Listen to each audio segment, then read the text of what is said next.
Santo Tomás de Aquino, Suma Teológica, segunda parte, cuestión primera, del último fin del hombre en común. Artículo primero. Si el hombre debe obrar por un fin. Respuesta.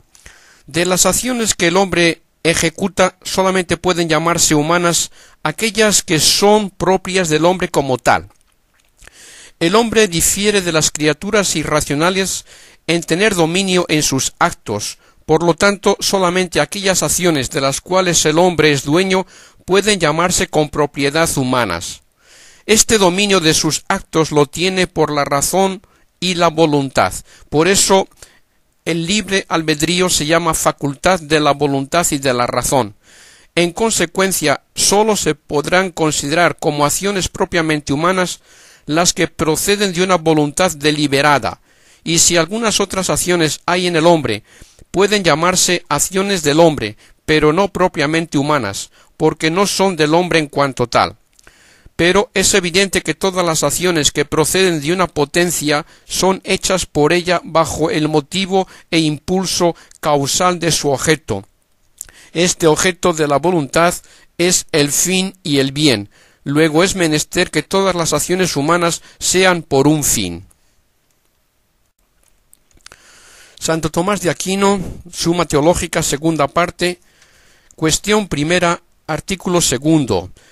Si obrar por un fin es propio de la naturaleza racional. Respuesta. Todo agente necesariamente obra por un fin. En efecto, si en una serie de causas subordinadas se quita la primera, necesariamente fallan las demás. La primera de todas las causas es la final.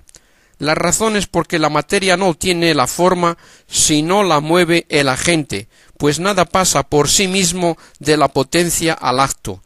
A su vez, el agente no realiza el movimiento sino por la intención del fin, ya que si no estuviese determinado a un efecto, no obraría más esto que aquello.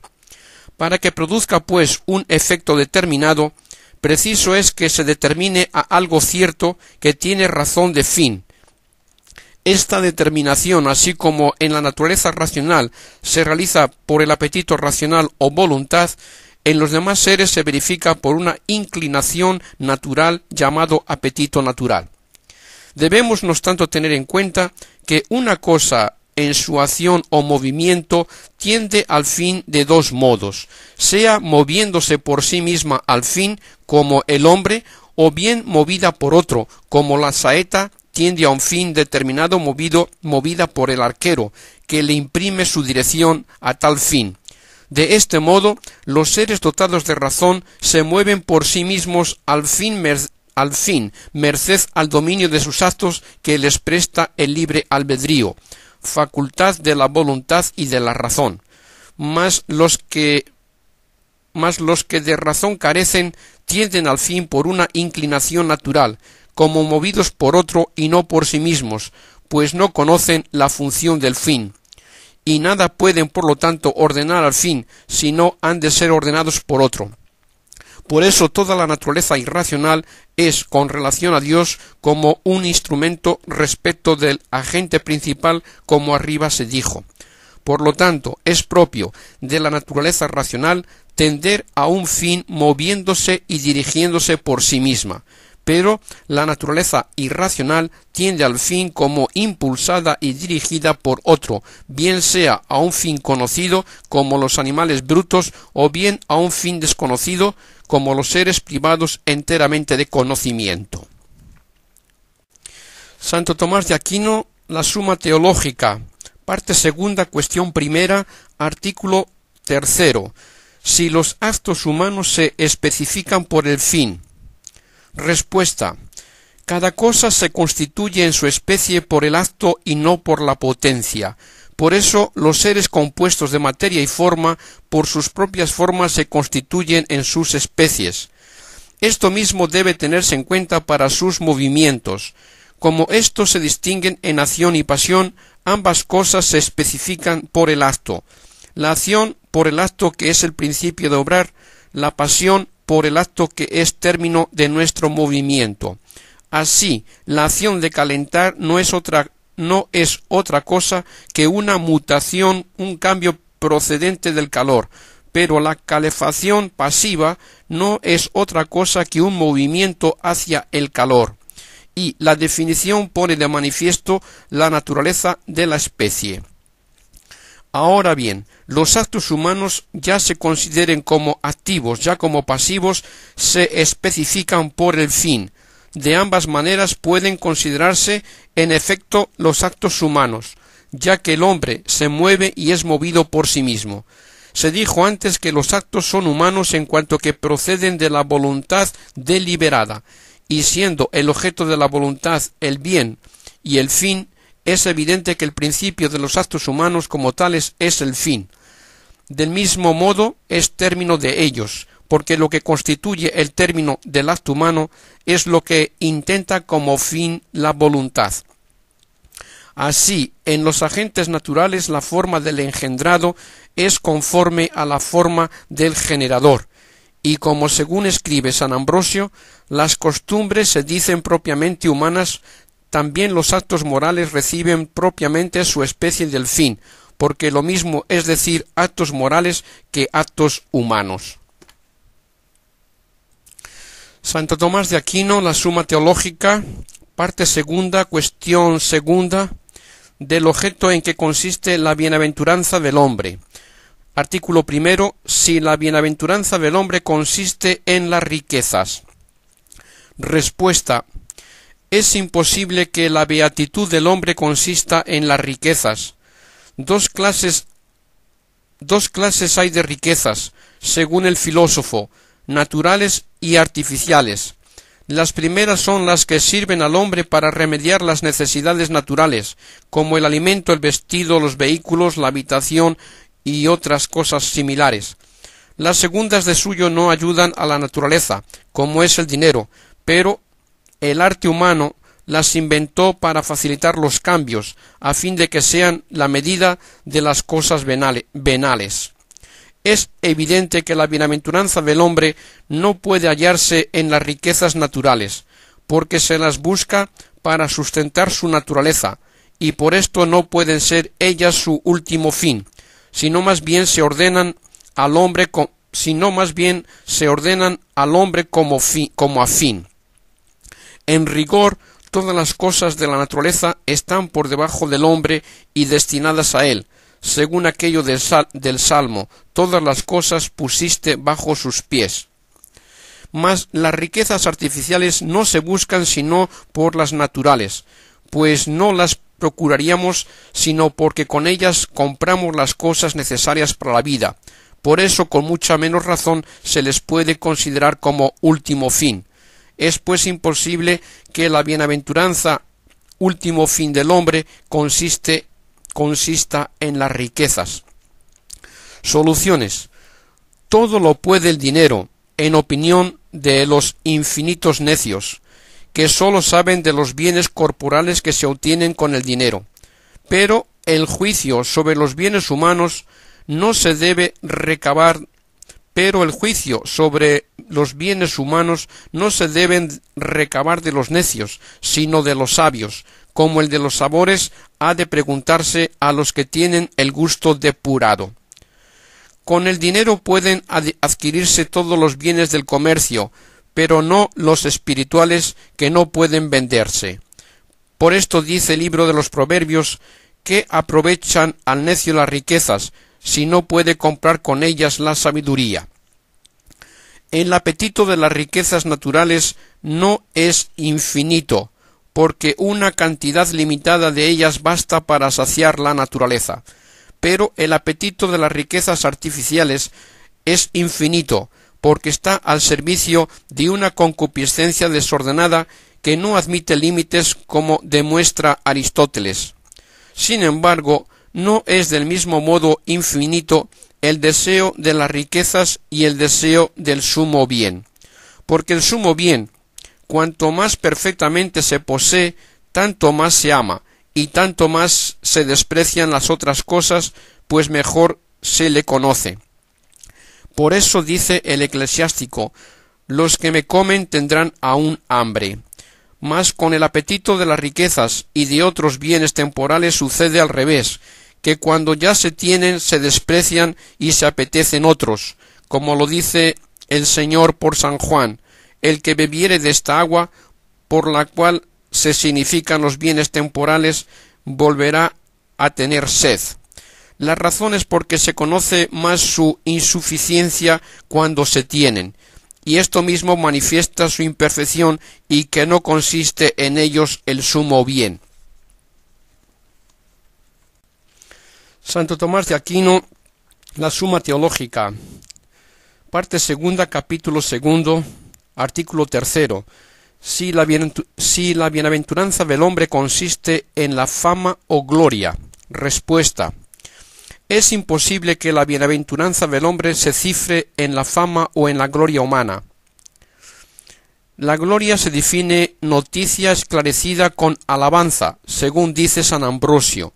Ahora bien, el conocimiento de una cosa es distinto respecto de Dios que respecto del hombre, pues el conocimiento humano es causado por las cosas, mientras que el conocimiento divino es causa de ellas. Por lo tanto, el bien perfecto del hombre, que llamamos beatitud, no puede ser causado por algún conocimiento humano, sino que este conocimiento más bien procede de ella y en cierto modo es causado por la misma beatitud humana, bien sea incoada, bien perfecta. He aquí por qué no puede consistir la beatitud del hombre en la fama o gloria. Al contrario, todo bien del hombre depende como de su causa del conocimiento divino.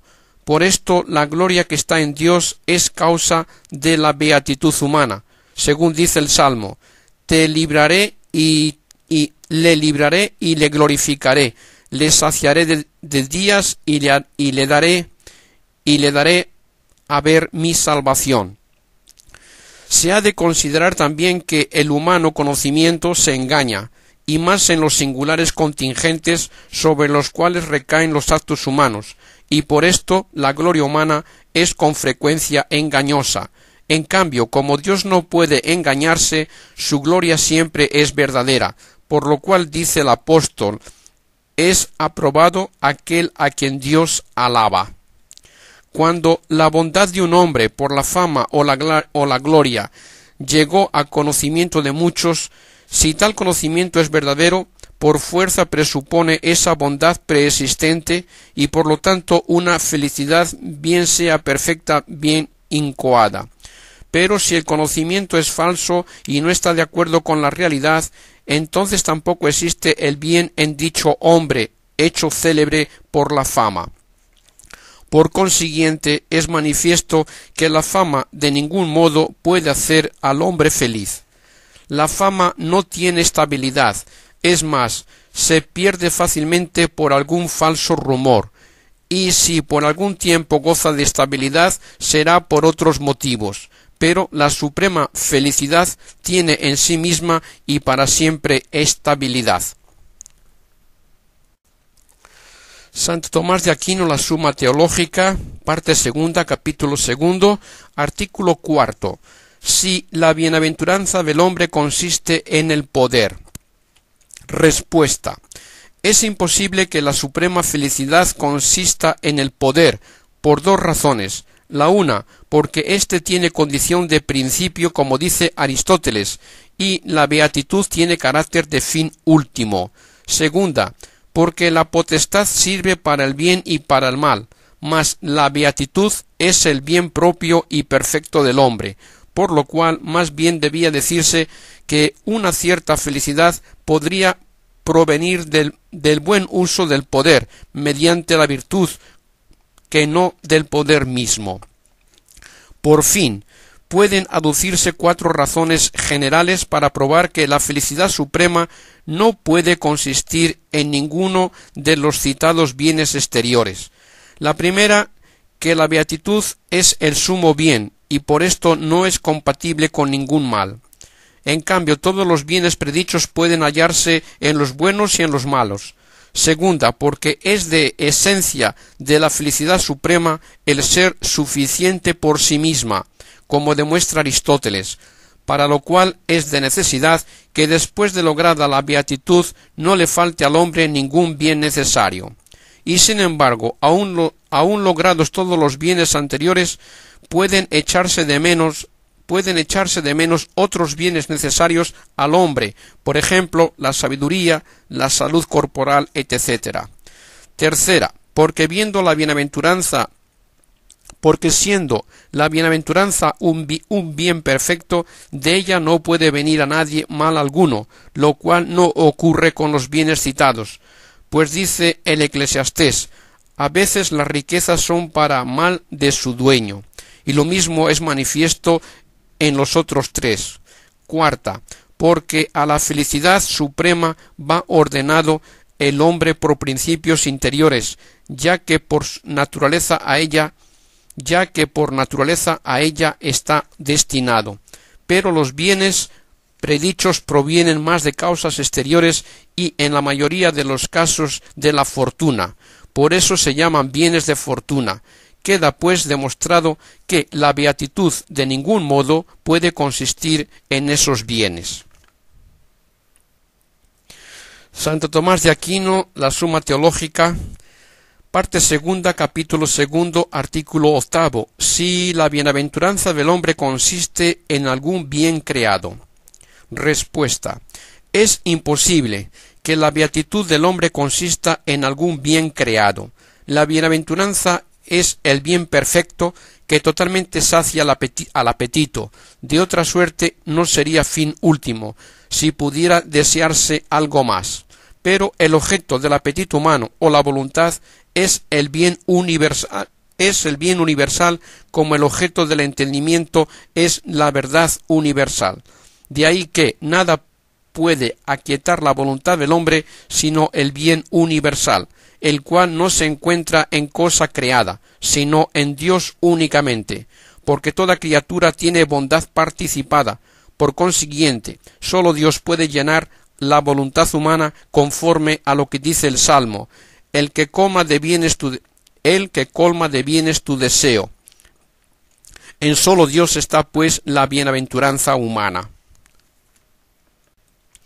Santo Tomás de Aquino, Suma Teológica, parte segunda, capítulo tercero, ¿qué es la bienaventuranza? Artículo cuarto, si la bienaventuranza consiste en una operación del entendimiento o de la voluntad. Respuesta: como arriba se dijo, dos cosas se requieren para la beatitud: una, que es la esencia de la beatitud; otra, que es un accidente propio de la misma, la deletación que va unida a ella. Digo pues que, en cuanto a lo esencial, es imposible que la bienaventuranza consista en un acto de la voluntad.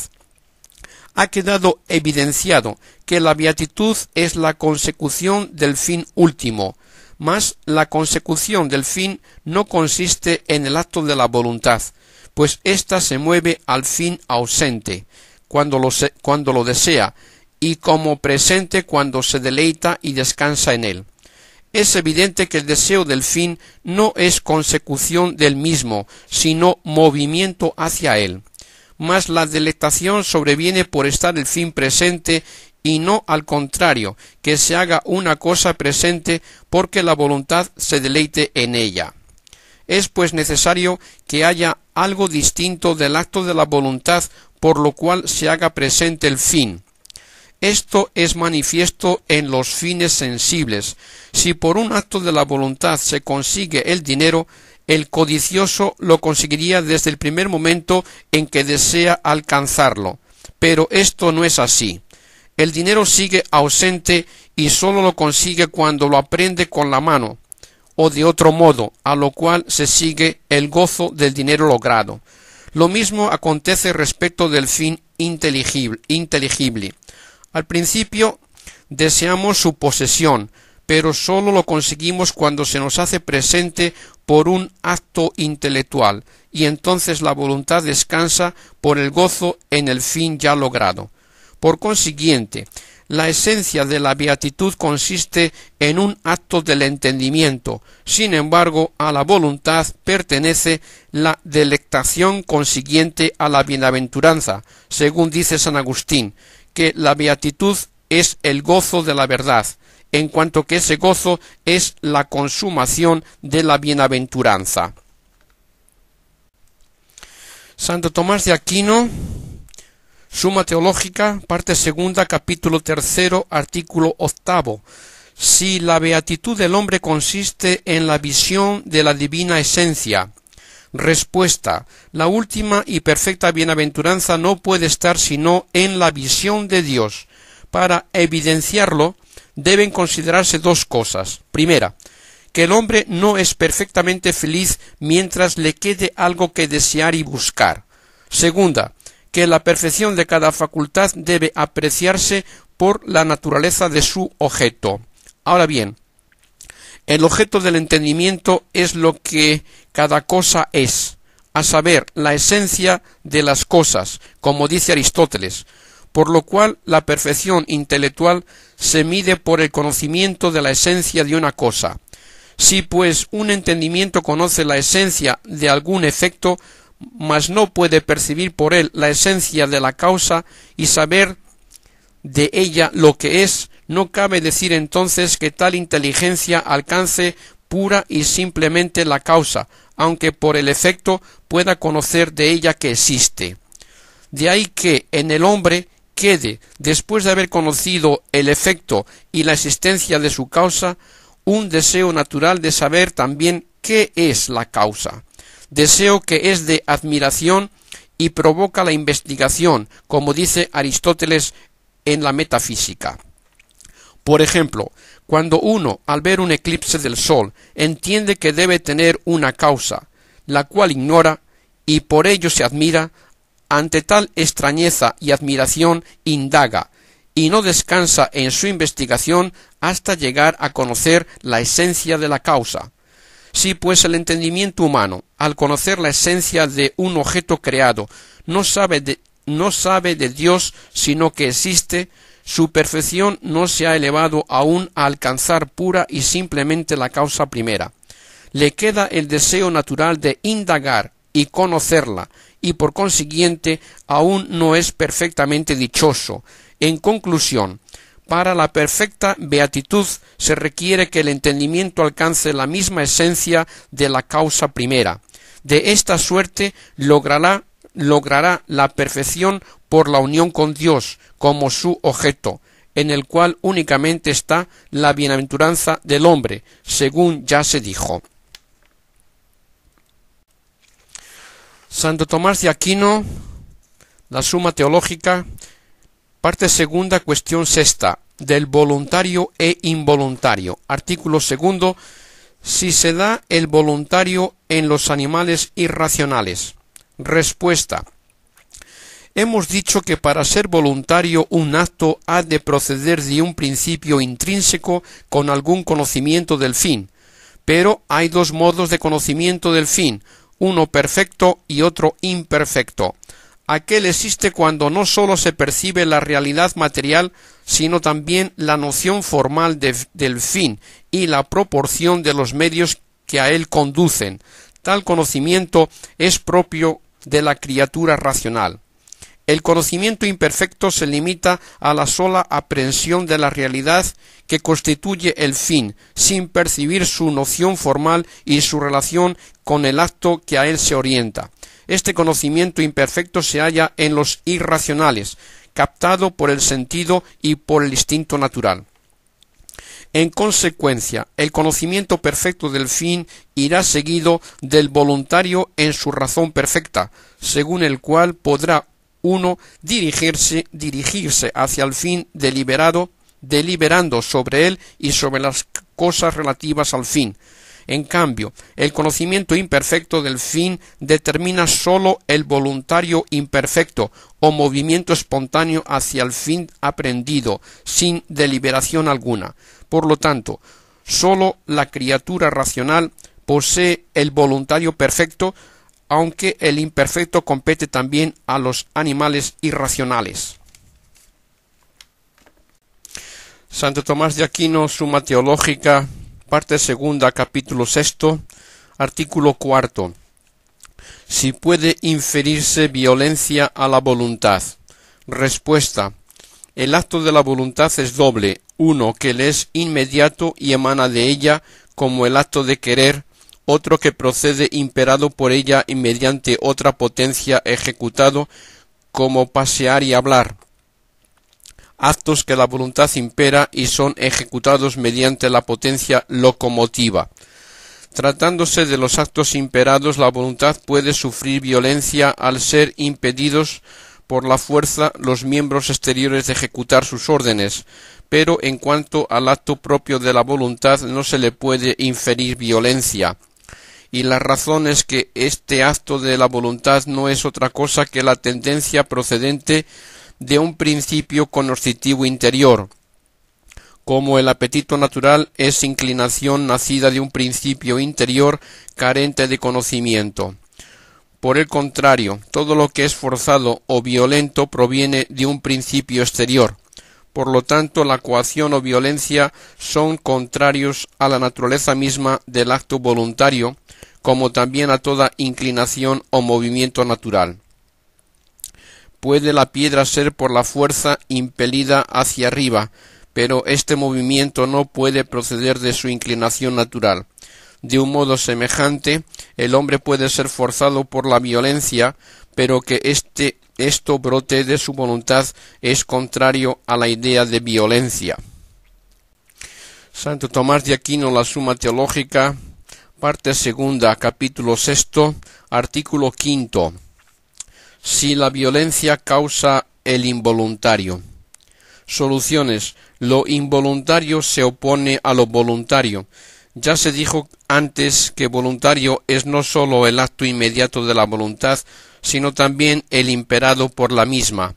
En cuanto a los actos ilícitos, ya hemos dicho que no puede inferirse violencia a la voluntad y por lo mismo no pueden ser involuntarios. Mas los actos imperados pueden ser violentados y por lo mismo pueden hacerse involuntarios por la violencia. Santo Tomás de Aquino, la Suma Teológica, parte segunda, capítulo 6, artículo 7. Si la concupiscencia causa el involuntario. Respuesta. La concupiscencia, lejos de causar involuntario, contribuye a hacer más voluntarios los actos por ella inspirados. Dícese voluntario aquello a que la voluntad tiende y se inclina, y la concupiscencia mueve precisamente la voluntad a desear el objeto de tal concupiscencia. Por consiguiente, más contribuye a hacer un acto voluntario que involuntario. Soluciones. El que hace algo por miedo obra con repugnancia de la voluntad hacia lo que hace, pero en el voluptuoso que obra movido de la concupiscencia no permanece ya la anterior voluntad que repudiaba el objeto del placer, sino que se ha mudado a querer lo que antes rechazaba.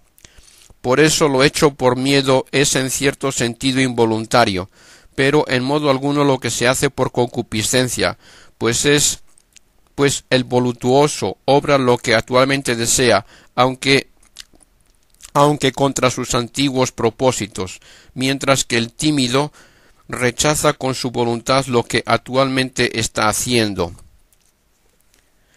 Si la concupiscencia llega a privar totalmente del conocimiento, como sucede en aquellos a quienes la pasión torna locos, elimina entonces el voluntario, pero sin causar propiamente involuntario, pues en los privados del uso de razón no se da ni voluntario ni involuntario.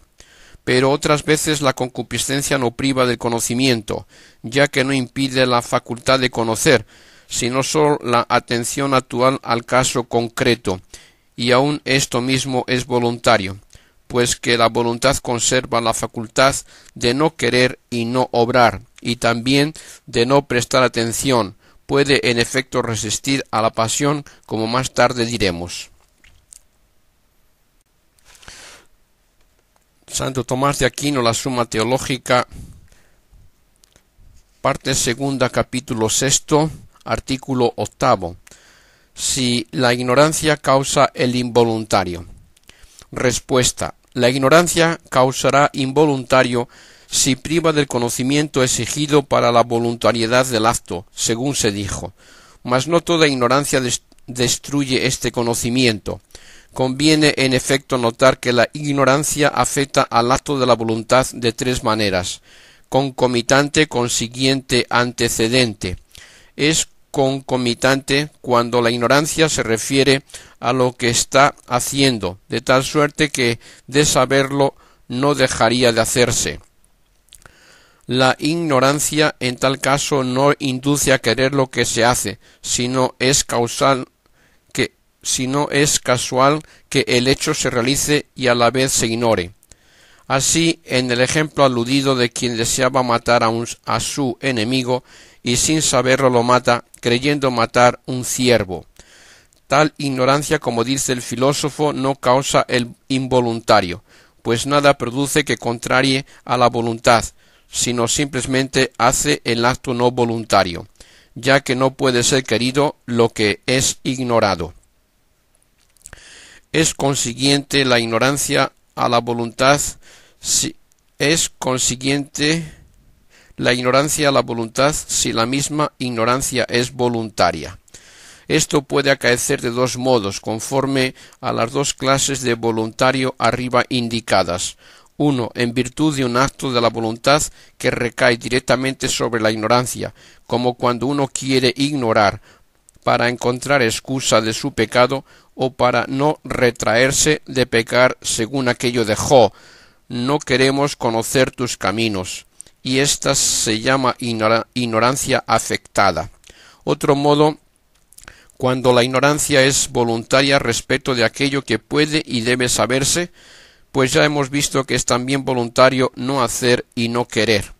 En este sentido se da ignorancia, bien cuando uno no presta atención a aquello que puede y debe considerar, que es la ignorancia de mala elección, procedente de la pasión o de hábito, o bien cuando se cuida de adquirir los conocimientos que está cuando no se cuida de adquirir los conocimientos que está obligado a tener, y es la ignorancia de las leyes universales que cada uno debe saber, la cual es voluntaria en cuanto procede de negligencia. Cuando pues la ignorancia es imputable de alguno de estos modos, no puede causar involuntario absoluto, sino hace los actos parcialmente involuntarios, en cuanto proceden de un movimiento de la voluntad a la acción que no se produciría con un conocimiento actual. Por fin, hay ignorancia antecedente a la voluntad cuando en sí no es voluntaria, pero es causa de querer lo que de otro modo no se querría. Así, cuando un hombre ignora alguna circunstancia del acto que no está obligado a saberla, y a causa de ello hace algo que no haría si la conociese. Es el caso de uno que, a pesar de las preocupaciones tomadas, no ve el transeúnte que atraviesa el camino y dispara la flecha homicida. Tal ignorancia causa el involuntario absoluto.